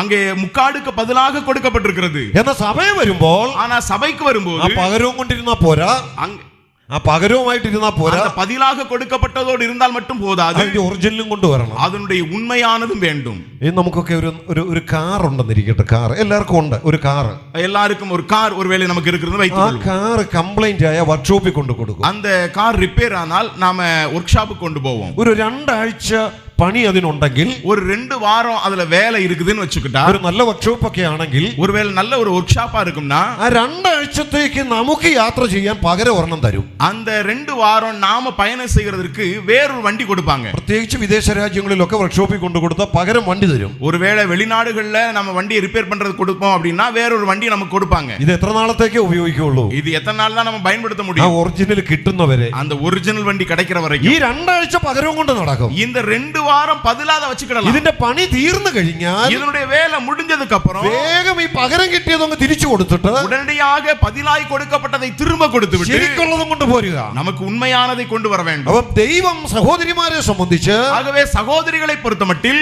മൂടുപടം ഇടണമെന്ന വ്യവസ്ഥ വെച്ചിട്ടുണ്ട്. முக்காடிட வேண்டும் என்கிறதான கட்டளை അത് கொடுக்கப்பட்டிருக்கிறது. മാനമാണ്, அது கனத்துக்குரியது, ദൈവത്തിന്റെ പ്രമാണമാണ്, அது தேவனுடைய சட்டம், കീഴടങ്ങുന്നതിന്റെ തെളിവാണ്. அது അടങ്ങി இருப்பதனுடைய அடையாளம். എന്നാൽ ഒരു പക്ഷേ സഭയെന്നൊക്കെ പുറത്തുപോയി ബസ്സിൽ യാത്ര ചെയ്യുമ്പോഴോ മറ്റു ജോലികളിൽ ഏർപ്പെടുമ്പോഴോ എപ്പോഴും മൂടുപടം വെക്കാൻ കഴിയില്ലെന്ന് വരാം. ஒருவேளை பஸ்ஸிலே பயணம் செய்யும் பொழுதோ அல்லது மற்ற வேலைகளை ஈடுபடும் பொழுதோ நாம முக்காடிட முடியாத ஒரு நிலை இருக்கலாம். അങ്ങനെയുള്ള സാഹചര്യങ്ങളിൽ அப்படிப்பட்ட சூழ்நிலைகளில் പകരമായിട്ട് തന്നിരിക്കുന്നതാ നീണ്ട മുടി, பதிலாக கொடுக்கப்பட்டிருக்கிறதா நீளமான முடி. അങ്ങനല്ലേ ഈ വാക്യം പറയുന്നത്? அப்படிதான் இந்த வசனம் சொல்கிறது. ഞാൻ ആ വാക്യം ഒന്നുകൂടെ വായിക്കാം. அந்த വസനത്തെ ഞാൻ മറുപടി വാസിக்கிறேன். സ്ത്രീ മുടി നീട്ടിയാലോ അത് മൂടുപടത്തിന് പകരം നൽകിയിരിക്കൊണ്ട് അവൾക്ക് മാനമാകുന്നു എന്ന് പ്രകൃതി നിങ്ങളെ പഠിപ്പിക്കുന്നില്ലയോ? ஸ்திரீ தன் மயிரை நீளமாய் வளர்க்கிறது அவளுக்கு மகிமையாய் இருக்கிறது என்று சுபாவமே உங்களுக்கு போதிக்கிறது இல்லையா? தலைமயிர் அவளுக்கு முக்காடாக கொடுக்கப்பட்டிருக்கிறதே. ആ വാക്യം നിങ്ങളൊന്ന് ശ്രദ്ധിക്കുക. அந்த வார்த்தையை கொஞ்சம் கவனிங்க. മുടിക്ക് പകരമല്ല മൂടുപടം തന്നിരിക്കുന്നത്. அதாவது முடிக்கு பதிலாக முக்காடு அல்ல. அப்படியா? പിന്നെന്താ അവിടെ നാം വായിക്കുന്നത്? நாம அங்க என்ன வாசிக்கிறோம்? മൂടുപടത്തിന് പകരമാണ് മുടി തന്നിരിക്കുന്നത്. முக்காட்டுக்கு பதிலாக முடி கொடுக்கப்பட்டிருக்கிறது. അപ്പൊ പകരം വെച്ചോണ്ടിരിക്കാനല്ല ദൈവം ആഗ്രഹിക്കുന്നത്. ஆகவே பதிலாக கொடுக்கப்பட்டதை வச்சிருக்கிறதுல സഭ കൂടുമ്പോൾ, சபை கூடி வரும்போது, അതാണ് 1 കൊരിന്ത്യർ 11 മുതൽ പറയുന്നത്. அதான் இங்க 11 தொடங்கியுள்ள வசனங்கள்ல இருக்குது. നിങ്ങൾ സഭ കൂടുമ്പോൾ நீங்கள் சபை கூடி வரும்போது കർത്തൃമേശ ഉണ്ടായിരിക്കണം, கர்த்தருடைய பந்தி இருக்க வேண்டும், വചന ശുശ്രൂഷ ഉണ്ടായിരിക്കണം, வசனத்தை போதித்தல் இருக்க வேண்டும், സ്ത്രീകളുടെ ശുശ്രൂഷയ്ക്ക് ചില വ്യവസ്ഥകൾ ഉണ്ടായിരിക്കണം, பெண்களுடைய ஊழியத்துக்கென்று சில நிபந்தனைகள் இருக்கிறது, അവരും ഉണ്ടായിരിക്കണം, அவர்கள் அமைதியா இருக்க வேண்டும், അവർ തലയിൽ മൂടുപടം ഇട്ടുകൊണ്ടിരിക്കണം. தலையிலே முக்காடிட்டு இருக்க வேண்டும். അപ്പൊ ഇതൊക്കെ ദൈവവചനത്തിന്റെ വ്യവസ്ഥ തന്നെയാ പ്രിയപ്പെട്ടവരെ. ஆகவே இவைகள் எல்லாம் தேவனுடைய வசனத்திலே கொடுக்கப்பட்டிருக்கிறதான நிபந்தனைகள் அருமையானவைகளே. ദൈവവചനത്തിന്റെ വ്യവസ്ഥയ്ക്ക് കീഴ്പ്പെടുവാൻ ഒരു ദൈവ പൈതലിന് കടപ്പാടുണ്ട്. ஒரு தேவனுடைய வசனத்துக்கு கீழ்ப்படிய வேண்டும் என்கிறது தேவ பிள்ளையினுடைய கடமையாய் இருக்கிறது. വേഗത്തിൽ ഞാൻ മുൻപോട്ട് പോകുകയാണ്. இனி வேகமாய் நான் முன்னேறி போகிறேன். ഇത് പറഞ്ഞു വന്നിട്ട് 16-ാം അധ്യായത്തിലേക്ക് വരുമ്പോൾ, இதை சொல்லி சொல்லி வந்து இறுதியாக 16ஆம் அதிகாரத்துக்கு வரும்போது അതിന്റെ ഇടയ്ക്കൊക്കെ ചില ഉപദേശ വിഷയങ്ങൾ പഠിപ്പിച്ചിട്ടുണ്ട്. அதன் நடுவிலே अनेக போதனைகளுக்கு அடுத்த விஷயங்களை சொல்லி இருக்கிறார். ഒടുവിൽ 16-ാം അധ്യായത്തിലേക്ക് വരുമ്പോൾ, இறுதியாக 16ஆம் அதிகாரத்துக்கு வரும்போது നിങ്ങൾ കൂടി വരുമ്പോൾ ചെയ്യേണ്ട വേറൊരു കാര്യം കൂടി ഉണ്ടെന്ന് പറഞ്ഞിട്ടുണ്ട്. நீங்கள் கூடி வரும் பொழுது செய்ய வேண்டிய வேறொரு காரியமும் அங்கே சொல்லுகிறார். അതിന്റെ 2-ാം വാക്യം, அதனுடைய 2ஆம் வசனம். ഞാൻ വന്ന വന്ന ശേഷം മാത്രം ശേഖരമുണ്ടാകാതിരിക്കേണ്ടതിന് ആഴ്ചവട്ടത്തിൽ 1-ാം നാൾ തോറും നിങ്ങളിൽ ഓരോരുത്തൻ തനിക്ക് കഴിവുള്ളത് ചരതിച്ച് തന്റെ പക്കൽ വെച്ചുകൊള്ളണം. நான் வந்திருக்கும் போது பணம் சேர்க்கிறது இராதபடிக்கு உங்களில் அவனவன் வாரத்தின் முதல் நாள் தோறும் தன் தன் வரவுக்கு தக்கதாக எதையாகிலும் தன்னிடத்தில் சேர்த்து வைக்க கடவன். അതിന്റെ മുകളിൽ 1-ാം വാക്യത്തിൽ പറയുന്നുണ്ട്, அதனுடைய முதல் வசனத்தில் சொல்லப்பட்டிருக்கிறது, വിശുദ്ധന്മാർക്ക് വേണ്ടിയുള്ള ധർമ്മശേഖരത്തിന്റെ കാര്യത്തിൽ பரிசுத்தவான்களுக்காக சேர்க்கப்படும் தர்ம பணத்தை குறித்து. എന്താ അത് അർത്ഥമാക്കുന്നത്? என்ன அது வெளிப்படுத்துகிறது? ആഴ്ചവട്ടത്തിന്റെ 1-ാം ദിവസം നിങ്ങൾ കൂടുമ്പോൾ, வாரத்தின் முதல் நாளிலே நீங்கள் കൂടുம்போது വിശുദ്ധന്മാർക്ക് വേണ്ടിയുള്ള ധർമ്മശേഖരം ഉണ്ടായിരിക്കണം. பரிசுத்தவான்களுக்காக சேர்க்கப்படுகிற தர்ம பணம் இருக்க வேண்டும். നിങ്ങൾക്ക് തന്നിട്ടുള്ളതിന്റെ ഒരു പങ്ക് അവിടെ നിക്ഷേപിക്കണം. உங்களுக்காக கொடுக்கப்பட்டிருப்பதனுடைய ஒரு பங்கை நீங்கள் சேர்த்து வைக்க வேண்டும். ചുരുക്കി പറഞ്ഞാൽ ആഴ്ചവട്ടത്തിന്റെ 1-ാം ദിവസം നമ്മൾ കൂടി വരുമ്പോൾ അവിടെ നടക്കുന്ന ശുശ്രൂഷകളോട് ബന്ധപ്പെട്ട് നമുക്ക് ലഭിച്ച പണത്തിന്റെ ഒരു പങ്ക് കൂടെ അവിടെ നിക്ഷേപിക്കുക. சுருக்கமாக சொல்லும்போது வாரத்தின் முதல் நாளை நாம் கூடி வருகிறதான அந்த கூட்டத்தின் நடுவிலே, அங்கே நடைபெறுகிறதான ஊழியத்தின் அடியிலே, அங்கே நமக்கு கொடுக்கப்பட்டிருக்கிற பணத்தின் ஒரு பங்கை நாம் அங்கே சேர்த்து வைக்க வேண்டும். അതിന് നമ്മൾ എന്താ പറയുന്നത്? அதற்கு நாம் என்ன பேர் சொல்றோம்? സ്തോത്ര വഴിപാട് അല്ലേ? ஸ்தோத்திர காணிக்கை. സ്തോത്ര കാഴ്ച എന്ന് നമ്മൾ പറയും. ஸ்தோத்திர காணிக்கை என்று சொல்லுவோம். അതും നിങ്ങൾ കൂടി വരുമ്പോൾ ഉണ്ടായിരിക്കണമെന്ന് വചനത്തിലുണ്ട്. அதுவும் நீங்கள் கூடி வரும் பொழுது இருக்க வேண்டும் என்று வசனத்தில் சொல்லப்பட்டிருக்கிறது. നമ്മൾ കൂടി വന്ന് ദൈവത്തെ ആരാധിക്കുമ്പോൾ, ஆகவே நாம் கூடி வந்து தேவனை ஆராதிக்கும் போது അവിടെ ഉണ്ടായിരിക്കേണ്ട ചില കാര്യങ്ങളെ കുറിച്ചാണ് ഇപ്പോൾ നാം ചിന്തിച്ചുകൊണ്ടിരുന്നത്. அங்கே காணப்பட வேண்டிய சில காரியங்களை குறித்தான் நாம் இப்பொழுது சிந்தித்துக் கொண்டிருந்தோம். അപ്പം തുറക്കുന്ന യോഗം ഉണ്ടായിരിക്കണം. அப்பம் விற்கக்கூடிய கூட்டம் இருக்க வேண்டும். അത് ആഴ്ചവട്ടത്തിന്റെ 1-ാം ദിവസം. வாரத்தின் முதல் நாளிலே അന്ന് വിശുദ്ധന്മാർക്ക് വേണ്ടി ധർമ്മശേഖരം ഉണ്ടായിരിക്കണം. அன்றைக்கு பரிசுத்தவான்களுக்காக சேர்க்கப்படுகிற தர்ம பணம் இருக்க வேண்டும். സ്തോത്ര കാഴ്ചയാണ്. அதாவது ஸ்தோத்திர காணிக்கை. അന്ന് നടക്കുന്ന ആത്മീക ശുശ്രൂഷകൾ, அன்றைக்கு நடக்கக்கூடிய ஆவிக்குரிய ஊழியங்கள், അത് പുരുഷന്മാർ, அது சகோதரர்கள், കൃപ വരം ലഭിച്ചവർ, வரம் பெற்றவர்கள், പ്രകാശനം ലഭിച്ചതിന്റെ അടിസ്ഥാനത്തിൽ, அவர்களுக்கு கிடைக்கப்பட்டதான வெளிச்சத்தின் அடிப்படையிலே. ഇനി അത് മാത്രമല്ല, അവിടെ ചില ക്രമങ്ങളൊക്കെ പറയുന്നുണ്ട്. നാം അതൊന്നും ചിന്തിച്ചില്ല, ചിന്തിക്കാൻ സമയമില്ലാത്തതുകൊണ്ട്. அது மட்டுமல்ல, அங்கே சில ஒழுங்குகள் கொடுக்கப்பட்டிருக்கிறது. நமக்கு சிந்திக்கிறதுக்கு நேரம் இல்லாதபடியினாலே அதை குறித்து சிந்திக்கவில்லை. அதை குறித்து പറയുമ്പോൾ ഇങ്ങനെ പറയുന്നത്, அதை குறித்து சொல்லும்போது இவ்விதமாய்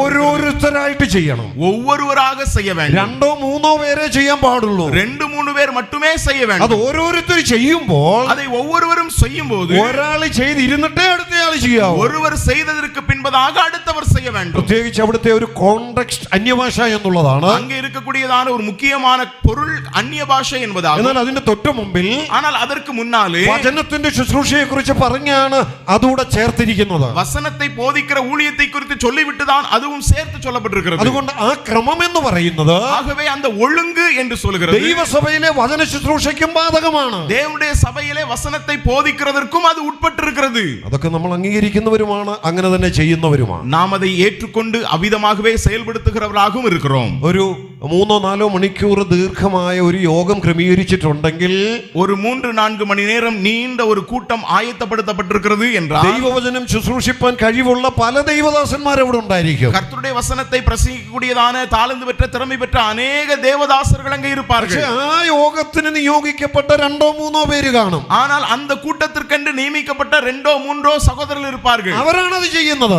அவர்கள் தான் அதை செய்கிறார்கள். ബാക്കിയുള്ളവരും കൃപാവരം ലഭിച്ചവരാണ്. மற்றவர்களும் ஆவிக்குரிய வரங்களை பெற்றவர்கள் தான். ബാക്കിയുള്ളവരും ശുശ്രൂഷയ്ക്ക് കഴിവ് ലഭിച്ചവരാണ്. மற்றவர்களும் பிரசங்கிக்கிறதுக்கான அங்கே திறமையுடையவர்கள் தான். പക്ഷേ ഏത് പരിശുദ്ധാത്മാവാണോ, ஆனா எந்த பரிசுத்த ஆவியானவர் അവർക്ക് ആ കൃപാവരം കൊടുത്തത്, அந்த ஆவிக்குரிய வரத்தை அவர்கள் கொடுத்திருக்கிறாரோ, അത് ഉപയോഗിക്കാൻ ആവശ്യമില്ലാത്തിടത്ത് മൗനമായിരിക്കാനുള്ള കഴിവും അതേ പരിശുദ്ധാത്മാവാണ് കൊടുക്കുന്നത്. அதை பயன்படுத்துகிறதற்கு தேவையில்லாத அந்த சூழ்நிலையிலே அவர்கள் அமைதியாய் இருக்கவும் அதே பரிசுத்த ஆவியானவர் அவர்களை நடத்துகிறார். എനിക്കൊരു കൃപാവരം ലഭിച്ചിട്ടുണ്ടെങ്കിൽ, எனக்கு ஒரு ஆவிக்குரிய வரம் கொடுக்கப்பட்டிருக்கிறது അത് என்றால் സഭയുടെ ആത്മീയ വർദ്ധനവിന് ഉപയോഗിക്കണം. அது சபையினுடைய பக்தி விருத்திக்காக நான் பயன்படுத்த வேண்டும். പക്ഷെ ഞാൻ ചെല്ലുന്ന എല്ലാ കൂടിവരവിലും, ஆனால் நான் போகிற எல்லா கூட்டத்திலும் ഞാൻ തന്നെ പ്രസംഗിച്ചാലേ ഒക്കെ ഉള്ളൂ நான் தான் பிரசங்கம் பண்ண முடியுமா എന്ന് ചിന്തിക്കാൻ പാടില്ല. அப்படி சிந்திக்க கூடாது. ആ കൂടിവരവിൽ ആരെയാണോ ദൈവം നിയോഗിച്ചിരിക്കുന്നത്, அந்த கூட்டத்திலே தேவன் யாரை ஏற்படுத்தி இருக்கிறாரோ ആ വ്യക്തിയാണ് അത് ചെയ്യേണ്ടത്. அவர்தான் அதை செய்ய வேண்டும். അപ്പൊ ഞാൻ എന്താ ചെയ്യേണ്ടത്? அப்படி என்றால் நான் என்ன செய்ய வேண்டும்? ഞാൻ മൗനമായിട്ടിരിക്കുക. நான் அமைதலாய் இருக்க வேண்டும். അതാണ് വചനത്തിന്റെ വ്യവസ്ഥ. அதுதான் வசனத்தினுடைய நிபந்தனை. അങ്ങനെ കീഴടങ്ങി ഇരിക്കാൻ നമുക്ക് കഴിയും. കാരണം ആ പരിശുദ്ധാത്മാവാണ് നമുക്ക് വരം തന്നിരിക്കുന്നത്. நாம் அவ்விதமாக அமைதலாய் இருக்க முடியும், அடங்கி இருக்க முடியும். காரணம் அந்த பரிசுத்த ஆவியானவர் தான் நமக்கு அந்த வரங்களை അവൻ கொடுத்திருக்கிறார். ദൈവവചനത്തിന്റെ ശുശ്രൂഷകൾ ஆகவே தேவனுடைய வசனத்தை போதிக்கிற അത് ஊழியம் പുരുഷന്മാർ ചെയ്യേണ്ടതാണ്. அது சகோதரர்கள் செய்ய வேண்டியது. അത് പറഞ്ഞിട്ടാ തൊട്ടടുത്ത് പറയുന്നത് அதை சொல்லிவிட்டு தான் கீழே சொல்லப்பட்டிருக்கிறது. സ്ത്രീകളും മിണ്ടാതിരിക്കുക, ஸ்திரீகள் அமைதலாய் இருக்க கடவர்கள், സ്ത്രീകൾ കീഴടങ്ങിയിരിക്കുക, ஸ்திரீகள் அடக்கமாய் இருக்க கடவர்கள், തലയിൽ മൂടുപടമിടുക. தடையிலே முக்காடிற கடவர்கள். അതും പറഞ്ഞു പറഞ്ഞു പറഞ്ഞു വന്നിട്ട് ഒടുവിൽ പറയുന്നു ധർമ്മശേഖരവും ഉണ്ടായിരിക്കുക. அதை சொல்லி கடந்து வந்து இறுதியாக அங்கே தர்மபணத்தை சேகரித்து வைக்க வேண்டும். പ്രത്യേകിച്ച് ആഴ്ചവട്ടത്തിന്റെ ഒന്നാം ദിവസത്തെ കൂടിവരവിനോട് ബന്ധപ്പെട്ട് കൂടിയാണ് നാം ഈ ചിന്തിച്ചതിലെ പല വിഷയങ്ങളും ഇരിക്കുന്നത്. விசேஷமாக வாரத்தின் முதல் நாளிலே கூடி வரும் பொழுது நாம் கடைபிடிக்க வேண்டியதான காரியங்களின் அடிப்படையில் தான் நாம் சிந்தித்த இந்த எல்லா காரியங்களும் அடங்குகிறது. നമ്മുടെ സമയമാകുന്നതുകൊണ്ട് ഞാൻ ഇവിടെ അവസാനിപ്പിക്കട്ടെ. என்னுடைய நேரம் நிறைவு பெறுகிறபடினால இங்க நான் நிறைவு செய்ய விரும்புகிறேன். ദൈവവചനത്തിൽ അനേക സഭകളെ നമുക്ക് കാണാൻ കഴിയും. தேவனுடைய வசனத்திலே அநேக சபைகளை நாம் பார்க்க முடியும். പ്രത്യേകിച്ച് പുതിയ നിയമത്തിലാണല്ലോ ദൈവസഭയെ കുറിച്ച് നാം വായിക്കുന്നത്. விசேஷமாக புதிய ஏற்பாட்டில் தானே தேவனுடைய சபையை குறித்து நாம் வாசிக்கிறோம். എല്ലാ സഭകളെയും നമ്മൾ എടുത്ത് പഠിച്ചു നോക്കിയാൽ எல்லா சபைகளையும் நாம் வாசித்து பார்ப்போம் என்றால் ചിലയിടത്തൊക്കെ ചില കുഴപ്പങ്ങളും ഉണ്ടായിരുന്നു. சில இடங்களிலே சில பிரச்சனைகளும் இருந்தது. പ്രത്യേകിച്ച് വായിച്ച കൊരിന്ത് ലേഖനം ഒത്തിരി കുഴപ്പങ്ങൾ ഉണ്ടായിരുന്നു. விசேஷமாக நாம் வாசித்த கொரிந்தியருக்கு நிருபம் அதில் நிறைய பிரச்சனைகள் இருந்தது. എന്നാൽ വലിയ കുഴപ്പമില്ലാതിരുന്ന, ஆனால் அதிகமான பிரச்சனை இல்லாதிருந்த ചുരുക്കം ചില സഭകളും ഒന്നാം നൂറ്റാണ്ടിൽ ഉണ്ടായിരുന്നു. சுருக்கம் சில சபைகளும் அங்கே இருந்தது. അതിലൊന്നാണ് அதிலே ஒன்றுதான் അപ്പോസ്തല പ്രവൃത്തികളുടെ പുസ്തകം 11-ാം അധ്യായത്തിൽ കാണുന്ന ഒരു സഭ. அப்போஸ்தலர் நடபடிகளின் புத்தகம் அதனுடைய 11ஆம் அதிகாரத்திலே காணப்படுகிறதான ஒரு சபை. അതിന്റെ 26-ാം വാക്യം വരുമ്പോൾ அதனுடைய 26வது வசனம் வரும்போது ആ സഭ എവിടുത്തെ സഭയാണെന്നൊരു സൂചന നാം കാണുന്നുണ്ട്. அந்த சபை எங்கே உள்ள சபை என்கிறதான ஒரு சுட்டி காண்பித்தலை பார்க்கிறோம். അവർ ഒരു സംവത്സരം മുഴുവനും സഭായോഗങ്ങളിൽ കൂടുകയും ബഹുജനത്തെ ഉപദേശിക്കുകയും ചെയ്തു. ആദ്യം അന്ത്യോക്യയിൽ വെച്ച് ശിഷ്യന്മാർക്ക് கிறிஸ்தியானிகள் என்ற பெயருண்டாയി. அவர்கள் ஒரு வருஷ காலமாய் சபையோடு கூடியிருந்து அநேக ஜனங்களுக்கு உபதேசம் பண்ணினார்கள். முதல் அந்தியோகியாவில் சீஷர்களுக்கு கிறிஸ்தவர்கள் என்கிற பெயர் வழங்கிற்று. ഞാൻ ഈ അന്ത്യോക്യ സഭയെ കുറിച്ച് ഒരു 2-3 വാചകം കൂടെ പറഞ്ഞ് അവസാനിപ്പിക്കാം. நான் இந்த அந்தியோகியா சபையை குறித்து 2-3 வார்த்தைகள் சொல்லி நான் நிறைவு செய்ய விரும்புகிறேன். നമ്മളൊരു 2-3 ദിവസമായിട്ട് ദൈവസഭയെ കുറിച്ചുള്ള ഉപദേശ വിഷയങ്ങൾ പഠിക്കുന്നു. நான் இந்த 2-3 நாட்களாக தேவ சபையை குறித்த உபதேசங்களை குறித்து நாம் கற்று வருகிறோம். ആ ഉപദേശങ്ങൾ എങ്ങനെ പ്രാവർത്തികമാക്കണമെന്നുള്ളതും നാം ചിന്തിച്ചു. அந்த உபதேசங்களை எவ்விதமாக நாம் நடைமுறைப்படுத்த வேண்டும் என்கிறதை குறித்தும் சிந்தித்தோம். ഇനിയും വേറെ നിരവധി ഉപദേശങ്ങളുണ്ട്. இன்னும் ஏராளமான போதனைகள் உண்டு. എന്നാൽ നാം ചിന്തിച്ച ഈ ഉപദേശങ്ങളൊക്കെ, ஆனால் நாம் சிந்தித்த இந்த உபதேசங்கள் எல்லாம் ഇതെല്ലാം കാണുന്ന ഒരു സഭയായിരുന്നു അന്ത്യോക്യയിലെ സഭ. இவைகளெல்லாம் காணப்படுகிற ஒரு சபையாக இருந்தது அந்தியோகியா சபை. ഇപ്പോ നമ്മൾ വായിച്ച 26-ാമത്തെ വാക്യം, நாம் இப்பொழுது வாசித்த 26வது வசனம், അവിടെ ഒരു വാക്ക് നമ്മൾ വായിക്കുന്നു. அங்கே ஒரு வார்த்தையை நாம் வாசிக்கிறோம். ഒരു സംവത്സരം മുഴുവൻ സഭായോഗങ്ങൾ കൂടുകയും, ஒரு வருஷ காலமாய் சபையோடு கூடியிருந்து. അപ്പോൾ അവിടെ എന്തുണ്ടായിരുന്നു? அப்படி என்றால் அங்கே என்ன இருந்தது? സഭായോഗം ഉണ്ടായിരുന്നല്ല, சபை கூட்டம் இருந்தது என்றல்ல, സഭായോഗങ്ങൾ ഉണ്ടായിരുന്നു. அங்கே சபையின் கூட்டங்கள் இருந்தது. ഇനി അവിടെ സഭായോഗങ്ങൾ ഉണ്ടെന്ന് മാത്രമല്ല, அங்கே சபையின் கூட்டங்கள் இருந்தது என்று மட்டுமல்ல, ജനത്തെ ഉപദേശിക്കുകയും ചെയ്തു. அநேக ஜனங்களுக்கு உபதேசம் பண்ணினார்கள். അവ സഭ കൂടി വന്ന ബൈബിൾ ക്ലാസും ഉണ്ടായിരുന്നു. ஆகவே சபை கூடி வந்தார்கள். சபை கூடி வந்த பொழுது வேத பாடமும் நடந்தது. അന്ത്യോക്യ സഭയിൽ കൂടിവരവുകൾ ഉണ്ടായിരുന്നു. அப்படி என்றால் அந்தியோகியா சபையிலே கூட்டங்கள் இருந்தது. അന്ത്യോക്യ സഭയിൽ ബൈബിൾ ക്ലാസുകൾ ഉണ്ടായിരുന്നു. அந்தியோகியா சபையிலே வேத பாடம் இருந்தது. ഇനി അതിന്റെ അവസാനം നമ്മൾ എന്താ വായിച്ചേ? இனி அது இறுதியிலே நாம் என்ன ഈ வாசிக்கிறோம்? അന്ത്യോക്യ സഭയും അവിടുത്തെ വിശ്വാസികളെയും കണ്ടിട്ടാണ് നാട്ടുകാരി ചരിത്രത്തിൽ ആദ്യമായി ക്രിസ്ത്യാനി എന്ന് വിളിച്ചത്. இந்த அந்தியோகியா சபையும் அதில் உள்ளதான விசுவாசிகளையும் அங்கே உள்ளதான ஊரிலே உள்ளவர்கள் பார்த்துவிட்டு வரலாற்றிலே முதலாக கிறிஸ்தவர்கள் என்று அவர்களை அழைத்தார்கள். അവരെ കണ്ടപ്പോൾ, அப்பொழுது அவர்களை பார்த்தபோது, അവരുടെ ജീവിത രീതിയൊക്കെ കണ്ടപ്പോൾ, அவருடைய வாழ்க்கை முறைகளை கண்டபோது, അവരുടെ സ്നേഹവും കൂട്ടായ്മയും കണ്ടപ്പോൾ, அவருடைய அன்பையும் ஐக்கியத்தையும் பார்த்தபோது നാട്ടുകാർക്ക് ഒരു കാര്യം മനസ്സിലായി. ஊர்ல உள்ளவங்களுக்கு ஒரு காரியம் புரிஞ்சிச்சு. ഇവരാരാ? இவர்கள் யார்? ഇവർ ക്രിസ്ത്യാനികൾ. இவர்கள் கிறிஸ்தவர்கள். അപ്പൊ അത് നല്ല സാക്ഷ്യമുള്ള ഒരു സഭയാണ്. அப்படி என்றால் அது ஒரு நற்சாட்சி பெற்றதான ஒரு சபை. ഞാൻ ഒരു കാര്യം കൂടെ പറഞ്ഞു നിർത്താം. நான் ஒரு காரியம் கூட சொல்லி நிறைவு ഈ செய்கிறேன். അന്ത്യോക്യയിലെ സഭ എന്ന് പറയുന്നത്, இந்த அந்தியோகியா சபை என்கிறது, അതിന്റെ 19 മുതലുള്ള വാക്യങ്ങൾ വായിച്ചാൽ പിന്നെ നിങ്ങൾക്ക് അത് കാണാം. ഇപ്പൊ വായിക്കുന്നില്ല. அதனுடைய 19 தொடங்கியுள்ள வசனங்களிலிருந்து வாசிக்கும் பொழுது நாம் புரிய முடியும். இப்பொழுது நான் வாசிக்கிறதில்லை. ജാതികള് സുവിശേഷം കേട്ട് ദൈവസഭയിലേക്ക് വന്ന ഒരു സഭയാണ്. புறஜாதிகள் நடுவிலே சுவிசேஷம் கேட்டு அவ்விதமாக தேவனிடத்திலே வந்ததான ஒரு சபை.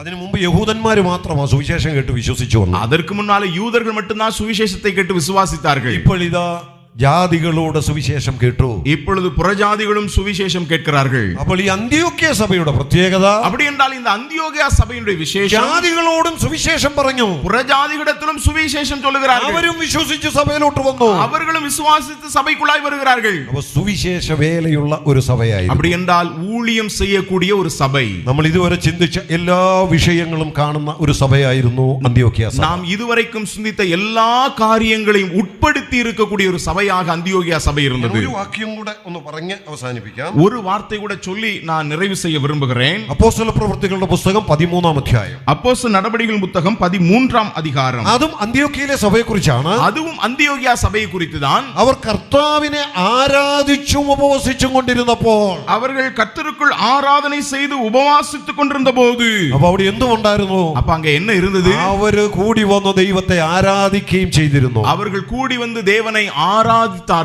ഇതുവരെ നമ്മൾ ചിന്തിച്ച വിഷയങ്ങളെല്ലാം കാണുന്ന ഒരു മാതൃകാ സഭയായി അന്ത്യോക്യ സഭയെ നിങ്ങളുടെ മുൻപിൽ ഞാനൊന്ന് ചൂണ്ടിക്കാണിക്കാം. ஆகவே இதுவரைக்கும் நாம் சிந்தித்த சகல காரியங்களும் உட்பட்டிருக்கக்கூடிய ஒரு முன்மாதிரி சபையாக அந்தியோகியா சபையை பார்க்கிறோம். ആ സഭയെക്കുറിച്ച് വിശദമായിട്ട് പിന്നെ ഒരു പഠനം നടത്തുന്നു. നല്ല പഠനമാണ്, നല്ല രസകരമായ ഒരു പഠനമാണ്. அந்த சபையை குறித்து பின்பதாக நீங்கள் ஒரு நல்ல வேத ஆராய்ச்சி செய்து பாருங்கள். நல்ல ஒரு நிலையில ஒரு வேத ஆராய்ச்சியா இருக்கும். ദൈവസഭയുടെ അടിസ്ഥാന ഉപദേശങ്ങൾ എന്നുള്ള നിലയിൽ, தேவனுடைய சபையினுடைய அஸ்திவார போதனைகள் என்கிற நிலையில் ഏതാനും ചില ഭാഗങ്ങളിലൂടെയാണ് നാം കടന്നുപോയത്. ஏறத்தாழ சில பகுதிகளிலாய் நாம் கடந்து போனோம். നാം പഠിക്കുകയും ചിന്തിക്കുകയും ചെയ്ത കാര്യങ്ങൾ, நாம் வாசிக்கவும் சிந்திக்கவும் செய்த காரியங்கள், അത് മനസ്സിലാക്കി പ്രാവർത്തികമാക്കി നമ്മുടെ സ്ഥലം സഭകൾ നിലനിൽക്കുവാനും കർത്താവിൽ വളരുവാനും ദൈവം ഇടയാക്കട്ടെ. അതിന് ദൈവം നമ്മെ സഹായിക്കട്ടെ.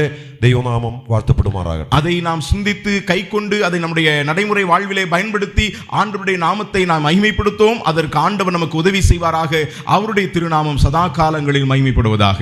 പ്രിയ സഹോദരൻ വിവേകിനോട് പ്രത്യേകം കർത്താവിന്റെ നാമത്തിലുള്ള നന്ദി അറിയിക്കുകയും அருமையான சகோதரன் விவேகோடும் கர்த்தருடைய நாமத்தினாலே நன்றியை நான் தெரியப்படுத்துகிறேன்.